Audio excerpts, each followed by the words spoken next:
Hi friends, welcome to my channel Sunil Telugu traveller. Friends, thumbnail చూసారు కదా, తిరుమలపై మీకున్న 100 సందేహాలకి ఈ ఒక్క వీడియోనే సమాధానం. వీడియో ఎక్కడైతే స్కిప్ చేయకండి.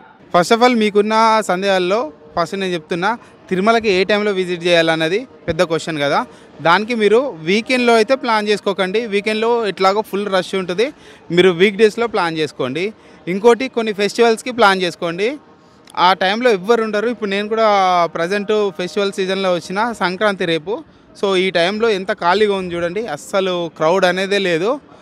సంక్రాంతి కానీ వినాయక చవితి కానీ ఇలాంటి ఫెస్టివల్స్కి మీరు ప్లాన్ చేసుకున్నారంటే ఇక్కడ రష్ అనేది ఉండదు. ఎగ్జామ్స్ ఉంటాయి కదా, ఇంటర్ కానీ 10th క్లాస్ కానీ ఎగ్జామ్స్ ఉంటాయి కదా, ఆ టైంలో కూడా ఇక్కడ ఎవ్వరు ఉండరు. చాలా తక్కువ రష్ ఉంటుంది అన్నట్టు. మామూలు టైంతో కంపేర్ చేస్తే 50% తక్కువ ఉంటుంది రష్. నెక్స్ట్ వచ్చేసి, తిరుపతి వచ్చిన తర్వాత తిరుమలకి ఎలా వెళ్ళాలి? తిరుమలకు మీరు వెళ్ళాలంటే 3 దారులు ఉన్నాయి. ఒకటేమో బస్సు, 2 కాలినడకలు, అందులో ఒకటేమో శ్రీవారి మెట్టు ఒకటి, అలిపిరి మెట్టు ఒకటి. ఈ రెండింటి మధ్యలో తేడాలు ఏంటంటే, అలిపిరి మెట్టు అనేది మనకు ఆల్మోస్ట్ 10 కిలోమీటరు వెళ్ళాల్సి ఉంటుంది. 3800 చిల్లర మెట్లు ఉంటాయి.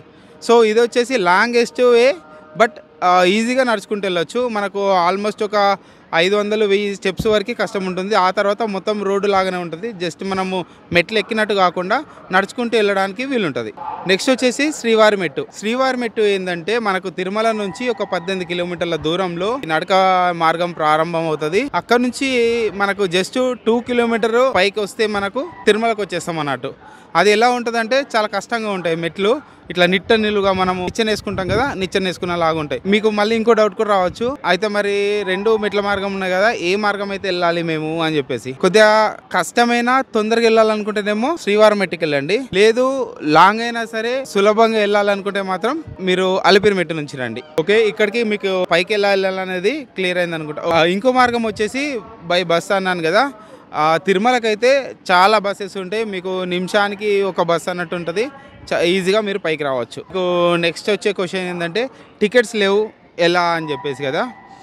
దానికి కూడా చెప్తున్నా వినండి. ఇక్కడ 3 రకాల టికెట్స్ ఉంటాయి. అంటే జనరల్గా అందరూ ఎక్కువ యూజ్ చేసేది 3 టైప్స్ టికెట్స్.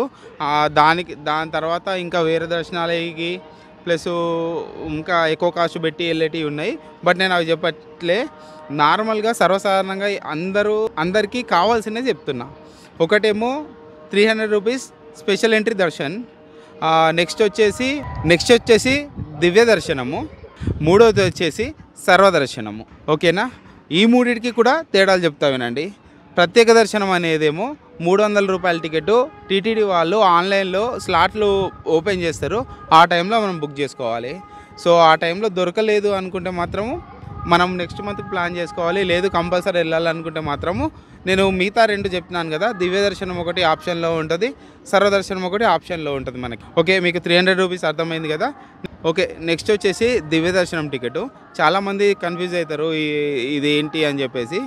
ఇది వచ్చేసి కాలినడకన వచ్చే భక్తుల కోసము సపరేట్గా క్రియేట్ చేసినటువంటి ఒక టికెట్. ఇది వచ్చేసి మనకు మెట్ల మార్గంలో మధ్యలో ఇస్తారు. మనం బై స్టెప్స్ వస్తూ ఉంటాం కదా, అక్కడ అలిపిరి మెట్టు అయినప్పటికీ కూడా శ్రీవారి మెట్టు అయినప్పటికీ కూడా మధ్యలో ప్రొవైడ్ చేస్తారు. ఇది ఎక్కడ కూడా ఆన్లైన్లో బుక్ చేసుకోవడానికి ఉండదు. ఈ దివ్య దర్శనం టికెట్ ఉన్న భక్తులకు 300 రూపాయల టికెట్ తర్వాత ప్రాధాన్యత వీళ్ళకే ఇస్తారు. ఫ్రెండ్స్, నెక్స్ట్ మూడోది వచ్చేసి సర్వదర్శనం.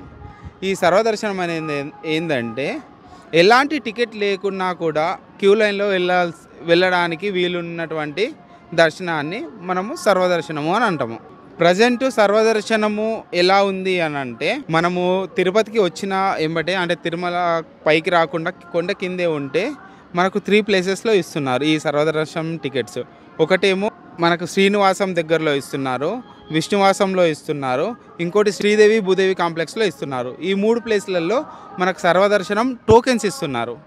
ప్లస్ మళ్ళీ ఈ టోకెన్స్ అంటే కూడా మీకు ఒక డౌట్ రావచ్చు, వితౌట్ టికెట్ వెళ్ళేదే సర్వదర్శనం అన్నారు, మళ్ళీ టోకెన్స్ ఏంటి అని చెప్పేసి. ఈ సర్వదర్శనం చేసుకునే భక్తుల కోసం కూడా వాళ్ళు ఎలాంటి టికెట్ లేని వాళ్ళు ఉన్నవాళ్ళు అందరూ ఒక్క దగ్గరకు వచ్చి ఇబ్బంది పడుతూ ఉంటారని చెప్పేసి సర్వదర్శనానికి కూడా స్పెషల్గా ఒక్కొక్కరికి ఒక్కో టైంని కేటాయించారు అన్నట్టు. దానికే స్లాట్ బుక్ చేసుకోవడం అంటారు. అది కింద మనకు టోకెన్స్ ఇస్తారు. అంటే ఎగ్జాంపుల్, మీరు 10 గంటలకు లైన్లో ఉన్నారనుకోండి, మీకు సాయంత్రం 6 గంటలది దర్శనం టికెట్ ఇస్తారు. సో మీరు దాన్ని తీసుకొని వచ్చినారంటే టైం ప్రకారము మీకు ఇబ్బంది పడకుండా సర్వదర్శనాన్ని కూడా మీరు చేసుకోవచ్చు. దీనికంటే ముందు మీకు దివ్య దర్శనం అని చెప్పాను కదా, ఈ దివ్య దర్శనం టికెట్టు కరోనా తర్వాత కంప్లీట్గా తీసేశారండి. ఇప్పుడు దివ్య దర్శనం అనే టికెట్టే లేదు. మీరు బై స్టెప్స్ వచ్చినప్పటికీ బస్సులో వచ్చినప్పటికీ అందరికీ సేమ్ దర్శనము, అదే సర్వదర్శనం. మళ్ళీ ఈ 2024లో మనం బై స్టెప్స్ వచ్చే వాళ్ళకు కూడా సర్వదర్శనం టోకెన్స్ కేటాయించడం లేదు. మెట్ల మధ్యలో ఎక్కడ కూడా ఇవ్వటం లేదు. మీరు ఇందాక నేను చెప్పినాం కదా, విష్ణు నివాసము, భూదేవి శ్రీదేవి కాంప్లెక్సు, శ్రీనివాసము, వీటిల్లోనే మీరు మార్నింగ్ క్యూలో ఉండి, నేను చూపిస్తా విజువల్ చూడండి, అట్లా ఉండి టికెట్ తీసుకొని పైకి రావాలి. ఓకేనా ఫ్రెండ్స్, అర్థమైంది అనుకుంటా. ఒకవేళ అర్థం కాకపోతే మళ్ళీ వీడియో ఒకసారి చూసుకొని తిరిగ్గా, ఎందుకంటే చాలా బాగా ఎక్స్ప్లెయిన్ చేసినా నేను అనుకుంటున్నాను. ఓకేనా, టికెట్కి సంబంధించి క్లియర్గా చెప్పాను. నెక్స్ట్ బై స్టెప్స్ వస్తే లగేజ్ పట్టుకొని వెళ్ళాలా లేదంటే ఏంటి అని చెప్పేసి ఒక క్వశ్చన్ ఉంటుంది.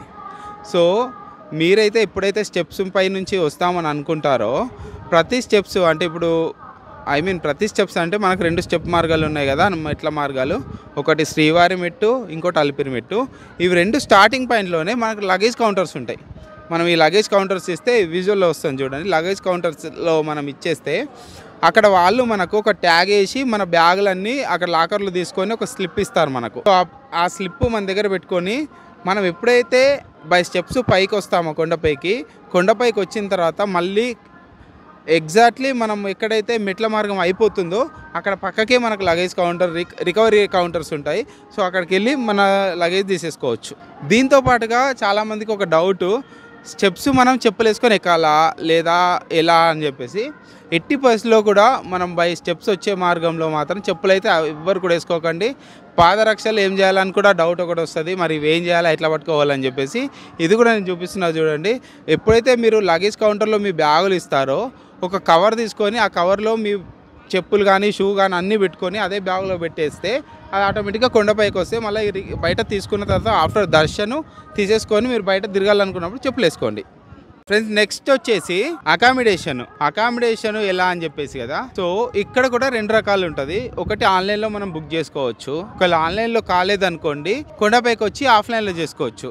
ఆఫ్లైన్లో ఎలా అంటే ఓన్లీ మనకు 150 రూపీస్ రూమ్స్ అవైలబుల్లో ఉంటాయి. అది మళ్ళీ వీక్ డేస్లో వచ్చిరనుకోండి మనకు క్యూ ఎక్కువ ఉంటుంది. అంటే ఆ సీరియల్ ఎవరైతే రూమ్ ముందు మనకంటే ముందు వెళ్ళి తీసుకున్న వాళ్ళు ఉంటారు కదా, వాళ్ళు దర్శనం చేసుకొని రూము ఖాళీ చేసి వెళ్ళిపోతే అది మనకు వస్తుంది అన్నట్టు, అలా ఉంటుంది. అదే వీక్ డేస్లో వచ్చింది అనుకోండి క్రౌడ్ తక్కువ ఉంటుంది, రూములు కూడా తొందర దొరుకుతాయి. ఇక్కడ రూమ్ ఎలా తీసుకోవాలంటే సిఆర్ ఆఫీస్కి వెళ్ళి మన ఆధార్ కార్డు ఇచ్చినాం అనుకోండి, వాళ్ళు అడుగుతారు 50 రూపీసా 100 రూపీసా అని చెప్పేసి.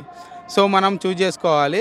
ఆ తర్వాత అక్కడ ఉన్న అవైలబుల్ని బట్టి మనకు వెయిటింగ్ టైం పడుతుంది, స్క్రీన్లలో పడుతుంది. మనకు ఒక టోకెన్ ఇస్తారు, ఆ టోకెన్ సీరియల్ నెంబర్ అక్కడ పడుతూ ఉంటుంది.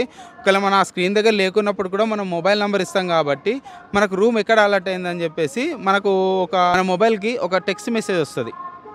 సో అది చూసుకొని మనము ఎక్కడ అయితే మనకు రూమ్ ఇచ్చారో అక్కడికి వెళ్ళి ఉండిపోవచ్చు. దీని తర్వాత ఇంకోటి చెప్తున్నా, ఒకవేళ సిఆర్ ఆఫీస్కి వెళ్ళినప్పుడు కూడా రూమ్లు అసలు అవైలబిలిటీ లేవు, లేదంటే 5 గంటలు 6 గంటలు వెయిటింగ్ టైం పడుతుంది అని అనుకుంటే మాత్రము ఇక్కడ కొన్ని సత్రాలు ఉంటాయి. మాధవ నిలయం కానీ, ఇక్కడ టెంపుల్ దగ్గర కొన్ని నేమ్స్ ఉన్నాయి, నాకు ఎగ్జాక్ట్లీ గుర్తులేదు, బట్ చాలా సత్రాలు ఉంటాయి. సో వాటిల్లో ఏంటంటే మనకు లాకర్ సిస్టమ్స్ ఉంటాయి. మనం అక్కడికి వెళ్ళి మన ఆధార్ కార్డు ఇచ్చినట్టయితే వాళ్ళు లాకర్స్ ఇస్తారు. దానికి ఒక లాక్ ఉంటుంది, మనకు ఒక లాక్ ఇస్తారు. సో మనకు ఒక సీరియల్ నెంబర్ తోటి ఒక బాక్స్ ఇస్తారు. సో దాంట్లో మనం బ్యాగులన్నీ పెట్టుకోవచ్చు. అది కూడా మీ దగ్గర ఉన్న లగేజ్ని బట్టి తీసుకోండి. అంటే మీకు ఎక్కువ లగేజ్ ఉంది అనుకోండి 2 తీసుకోండి, లేదంటే మీరు ఎక్కువ మంది ఉండి లగేజ్ ఇంకెక్కువ ఉందంటే 3, 4 కూడా తీసుకోవచ్చు. ఓకేనా, తక్కువ లగేజ్ ఉంది అనుకుంటే మాత్రము మీరు ఒకటి తీసుకున్నా సరిపోతుంది. అక్కడే మనకు నైట్ పడుకోవడానికి కూడా ప్లేస్ చాలా ఉంటుంది, పడుకోవచ్చు, చాలామంది పడుకుంటారు. ఒకవేళ మీరు చేపలు తెచ్చుకోకుండా మామూలుగా బ్లాంకెట్స్ చెదర్లు ఉంటాయి కదా, చెదర్లు తెచ్చుకున్నప్పుడు కూడా అక్కడ మనకు చేపలు ఇస్తారు, చెదర్లు ఇస్తారు. డైలీ వాచ్ చేసినవి ఉంటాయి.